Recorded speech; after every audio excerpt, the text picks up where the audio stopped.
Nggak kaleng-kaleng, pengaruh Majapahit masih kuat di Sumatera. Sebuah keris bertuah diyakini dibuat atas cawe-cawe Majapahit dan kini menjadi simbol sebuah daerah penting di pulau ini. Legenda keris ini mengungkap kuatnya ikatan Jawa dan Sumatera. Dan nggak hanya keris, warisan budaya Majapahit lainnya juga masih lestari di sana.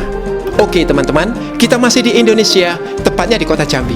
Dan kita akan menelusur 4 warisan budaya di Jambi, pusat kuasa Sumatera di masa Majapahit, untuk menguak pengaruh Jawa, Yaman, Tiongkok, hingga Eropa yang berkelindan dengan jati diri Melayu. Yuk.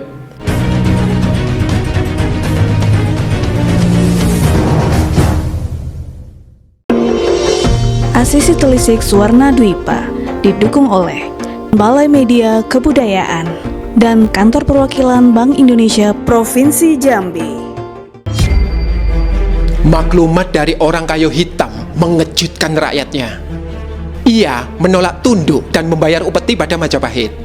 Itulah legenda yang sangat terkenal di masyarakat Jambi hingga hari ini. Dikisahkan Majapahit murka dan mencari cara menghabisi orang kayu hitam. Maka dipesanlah sebuah keris yang besinya dihimpun dari 9 desa untuk menandingi kesaktian orang kayu hitam. Namun, betapa terkejutnya sang empu pembuat keris karena orang kayu hitam mendatanginya di tanah Jawa. Tanpa banyak cincong, orang kayu hitam membunuh sang empu dan merebut kerisnya. Orang Jambi kini mengenalnya sebagai keris Si Kinjai. Dan keris ini diyakini mampu membuat jiper Raja Majapahit versi legenda Jambi. Meski ini cuma legenda, kisahnya pun mirip Ken Angrok dan keris Empu Gandring. Tapi di sini terekam ingatan lambat-lambat masyarakat Jambi akan pengaruh Jawa di pulau ini. Dan uniknya, meski keris ini mitosnya dibuat di Pulau Jawa, pemegang senjata ini diakui kepemimpinannya di Jambi. Wih, asli tuh bang, kerisnya rajo-rajo. Nah, dalam sejarah, penguasa terakhir pemegang keris Si Kinjai adalah Sultan Taha Saifuddin sebelum gugur melawan Belanda pada tahun 1904 dan dinobatkan sebagai pahlawan nasional. Tapi sekarang di mana kerisnya bang? Penasaran aku tuh. Di kota Jambi ada loh museum bernama Si Kinjai. Jangan-jangan di sanalah kerisnya tersimpan. Kok ya pas kita diundang Kantor Perwakilan Bank Indonesia Provinsi Jambi dan Balai Media Kebudayaan. Ayo kita ke sana dan mengecek apa benar keris itu dari Majapahit. Ayo. Saya ditemani Pak Erman, Pamong Budaya Museum Si Kinjai. Ternyata dulu ini adalah Museum Negeri Jambi. Baru pada tahun 2012 namanya diganti menjadi Museum Si Kinjai. Koleksinya lintas zaman, dari prasejarah hingga modern. Mulai dari kekayaan alam, alat perburuan, perhiasan, hingga pernak-pernik Kesultanan Jambi. Masih ingat Candi Solok Sipin? Satu-satunya situs klasik dari abad 9 di tengah kota Jambi yang kita bahas di episode sebelumnya. Artefaknya tersimpan loh di Museum Si Kinjai bersama dengan artefak klasik lainnya yang mengagumkan. Misalnya nih, ruang emasnya yang lagi-lagi menegaskan Sumatera memang negeri emas. Kalau Jawa tuh negerinya mas-mas. Gak heran bila pulau ini digelari Suwarna Dwipa atau Suwarna Bumi sejak masa klasik Sriwijaya di abad 7 hingga Aditya Warman dari Majapahit di abad 15. Sebagaimana pernah kami ulas pada tautan di atas atau di deskripsi. Ini nih artefak masterpiece-nya. Bahannya perunggu berlapis emas dan kisah penemuannya seru banget. Ini arca Awalokitya Suara. Ini yang ditemukan oleh penduduk ya saat pengalian Sarit itu di rantau di Modatu Besi. Dan hampir ini lepas keluar kok. Terlepas keluar negeri, kemudian ya BPCB waktu itu Suaka Purbakala mencium, katanya sempat kayak kejarannya ini, kemudian kita langsung negosiasi itu, kemudian arcanya dapat diselamatkan. Oh, ini tahun 90-an lah. 90-an ya? Iya, dulunya. Kemudian baru diserahkan ke Museum Si Kinjai untuk disimpan di sini. Hai bang, jangan lupa kita kesini nyari keris Si Kinjai loh. Sabar, ini dia kerisnya. Indah juga ya, meski cuma replika, karena yang asli dibawa ke Batavia pasca Tanah Pili dikuasai Belanda pada tahun 1904. Dalam catatan Belanda, keris Ginjai asli berluk 5, berhias emas, dan bertatah 16 batu berlian. Ini baru namanya demi sesuap nasi dan semoga berlian. Kini, keris Ginjai menjadi bagian dari lambang kota Jambi. Bersama gong, pusaka abad 14 yang ditemukan di Candi Kembar Batu, Muaro Jambi. Keris berluk seperti ini jelas budaya Jawa Baru. Tapi tentu, orang Jawa Baru mewarisi dan mengembangkannya dari Majapahit dan kerajaan-kerajaan klasik sebelumnya. Yang kerisnya lurus-lurus aja, sebagaimana terdapat pada arca dan relief candi. Keris bertuah yang memuluskan kekuasaan bagi pemiliknya pun disebut dalam para raton di akhir abad 15, yakni keris Empu Gandring yang dipesan oleh Ken Angrok. Jadi, selain menjadi irisan budaya antara Jambi dan Jawa, keris Ginjai adalah bukti kuatnya pengaruh Jawa atas Sumatera. Sobat Asisi, tahu nggak? Ada banyak kosakata Jambi yang mirip dengan bahasa Jawa Baru. Sosok bang, artinya uang kembalian. Dewean, artinya sendirian. Cie, pinter banget sih. Memang sumber primer abad 16, yakni reportase Tommy Pires dalam Suma Oriental menyebut orang Jambi kala itu lebih mirip orang Jawa ketimbang orang Melayu. Kok bisa ya? Begini penjelasan sejarawan Jambi, Deki Syaputra. Kita bisa melihat bahwa Jambi, Kesultanan Jambi juga pernah menjalin kontak ya, hubungan, bahkan pernah menjadi vasal dari kerajaan-kerajaan di Jawa. Sehingga tidak kita pungkiri ya, budaya Jawa, bahasa budaya itu sampai ke tengah-tengah masyarakat Jambi. Saya ambil contoh salah satu wilayah dari Jambi itu ada Kerinci. Di sana untuk pemimpin adatnya itu dia bergelar Depati. Kemudian untuk di bawah Depati itu ada yang bergelar Rio ya. Rio itu tentu sangat identik sekali dengan Jawa toh. Kemudian Patih dan lain sebagainya. Jadi wajar bila lelaki Jambi dari trah bangsawan biasanya menggenggam keris dan bergelar Raden. Bahkan orang Jawa dianggap sebagai leluhur mereka. Di naskah kuno itu khususnya di Kerinci itu terdapat sebuah prasasti tanduk ya, naskah yang di dalam naskah tersebut itu dituliskan bahwa beberapa leluhur ya atau orang-orang yang datang dari luar kemudian menikah dengan masyarakat pribumi Kerinci itu asalnya dari Jawa.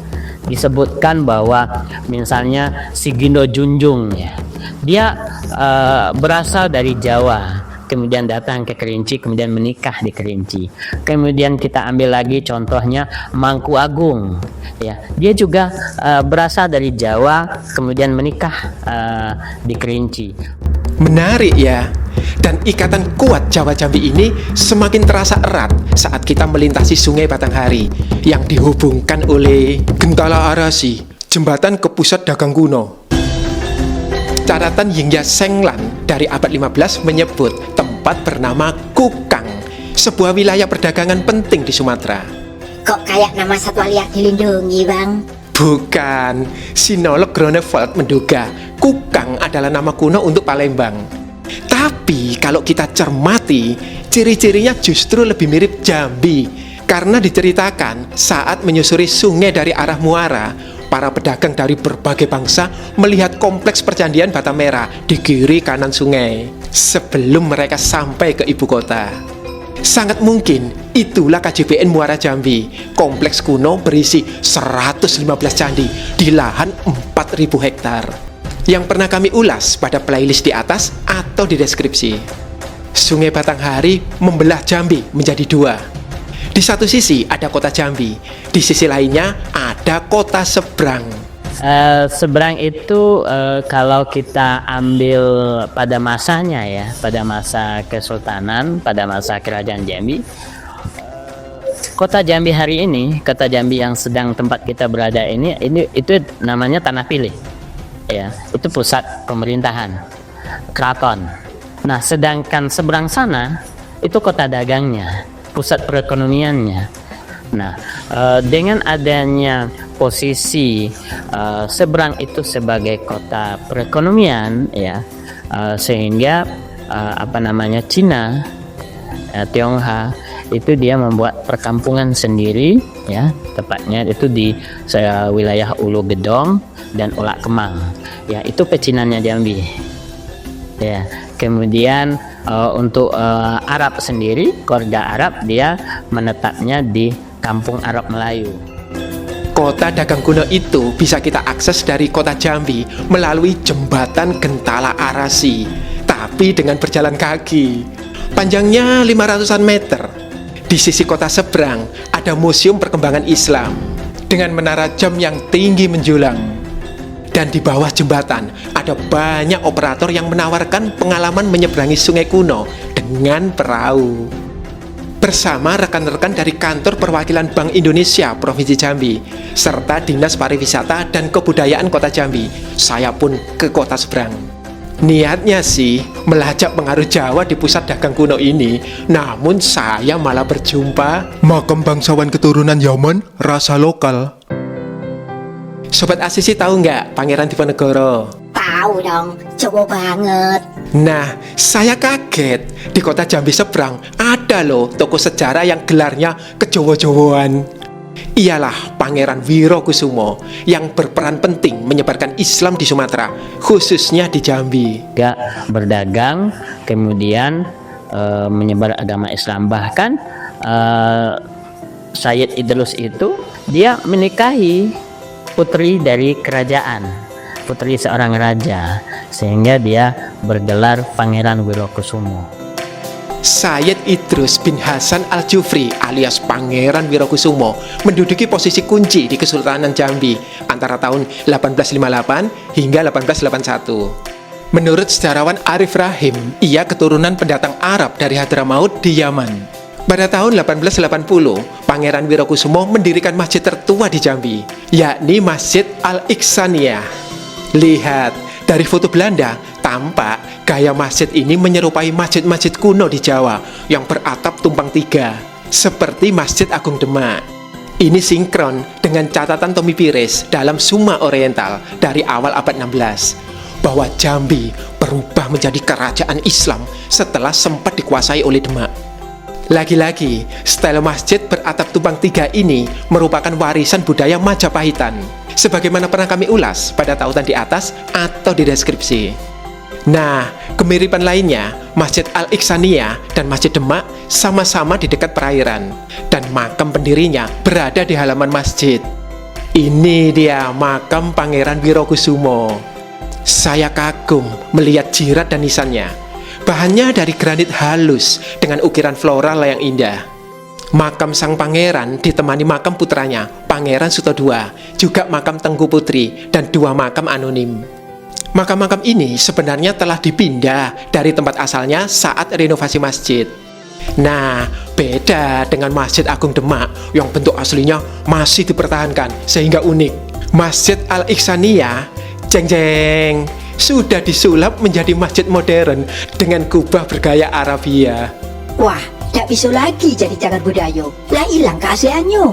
Sayang banget sih. Padahal pendirinya, Sayyid Idrus bin Hasan Al-Jufri, lebih bangga menyandang gelar lokal, yakni Pangeran Wirokusumo, meski berdarah Arab. Masjidnya pun ia bangun dengan atap tumpang tiga, khas Nusantara. Jadi penasaran nggak sih, kayak apa tampilan rumahnya Pangeran Wirokusumo? Nah, terus ikuti ya teman-teman, kita akan menguak fakta menakjubkan di kediaman Pangeran berdarah Yaman di Jambi. Juga misteri di balik batik dan kampung asli kota seberang dengan kayu-kayu tua yang bertahan dihantam banjir. Namun sebelumnya jangan lupa untuk subscribe, like, dan share link video ini. Jangan re-upload ya. Klik juga link di atas atau fitur Super Thanks bila Anda ingin mendukung dalam hal pendanaan untuk mengembangkan kanal yang akan memperkaya perspektif Anda. Rumah batu pertama di Jambi, peleburan Melayu, Eropa, Tiongkok. Rumah batu Olak Kemang hanya berjarak 250-an meter dari makam Pangeran Wirokusumo. Lorong masuknya agak sempit, jadi hati-hati melangkah ya.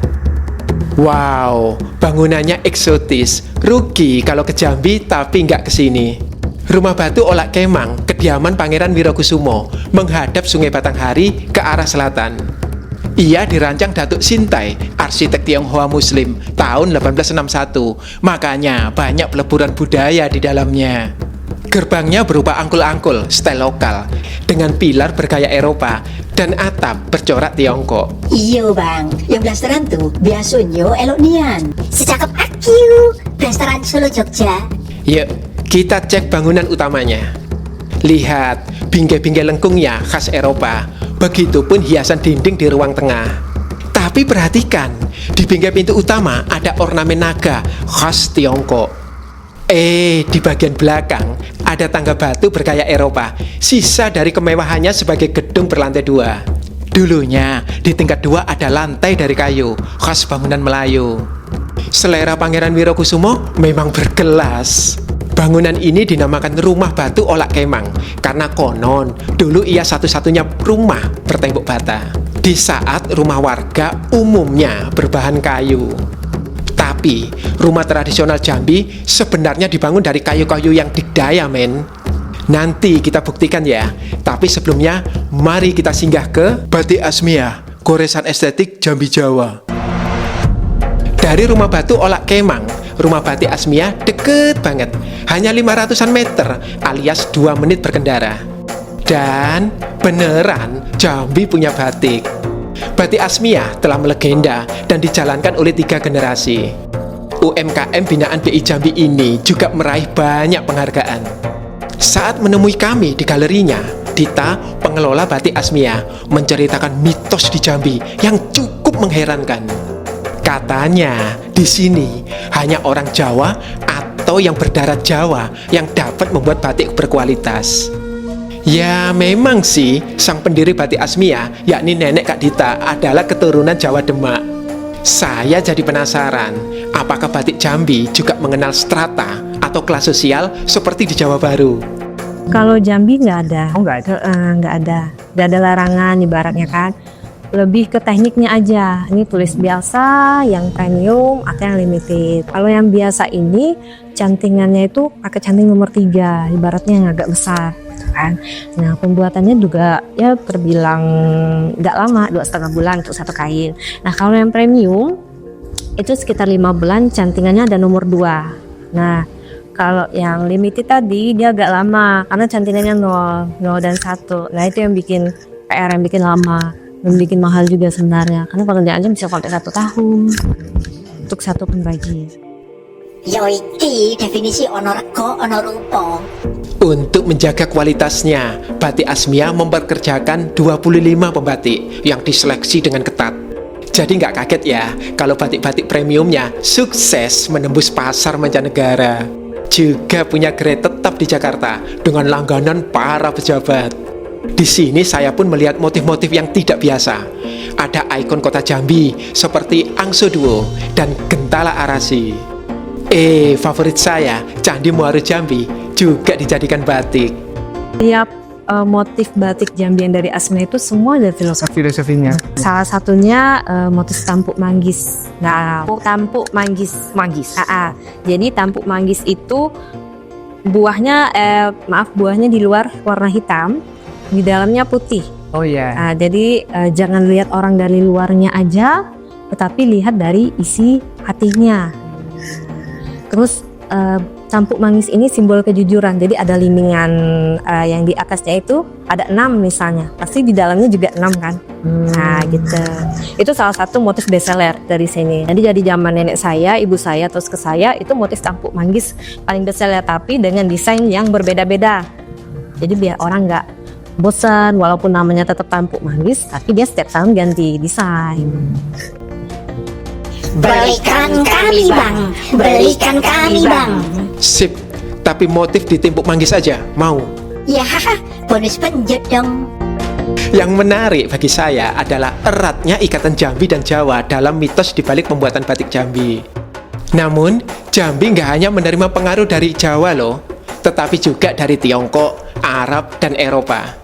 Seperti yang kita saksikan tadi di Rumah Batu Olak Kemang. Dan uniknya, tak jauh dari sini ada warisan tradisi asli Jambi yang tersembunyi di Kampung Jelmu, Venesianya Jambi. Jika di kota-kota lain, terutama di Jakarta, banjir selalu menjadi masalah.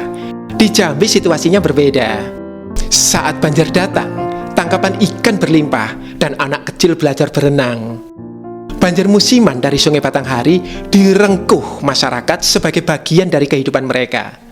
Itu yang saya sadari saat Pak Imron Rosyadi, Kadin Kebudayaan dan Pariwisata Provinsi Jambi, mengajak saya mengunjungi sebuah kampung di kota seberang. Kampung Jelmo istimewa karena tradisi rumah panggungnya masih bertahan, melewati gerusan banjir dan juga gerusan zaman. Saya merasa menembus zaman lampau karena dikepung rumah panggung berbahan kayu.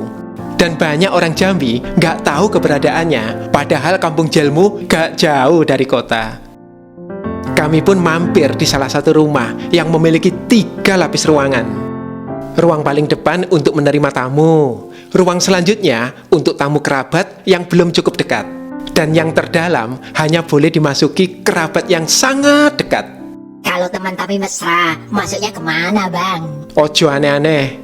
Nah, susunan ini mengingatkan saya pada segmentasi rumah di Jawa yang diwarisi dari budaya Majapahit, yakni Trimandala alias susunan linier 3 mandala. Uniknya, rumah tradisional Jambi ini juga merekam pengaruh budaya lain. Lihat, ada ornamen Tiongkok dan jendelanya seperti yang ada di rumah kolonial Belanda kan? Nggak ada nama ya, nggak ada nama rumah. Ya rumah kita mah masyarakat. Rumah panggung sering di rumah panggung Jambi kota seberang. Rata-rata kalau udah bilang di seberang pasti rumah panggung. Kenapa mereka bikin rumah panggung? Karena air sungai kan sering meluap. Ketika sungai meluap, airnya kan limpah nih. Kalian bilang tadi sampai ke atas gitu.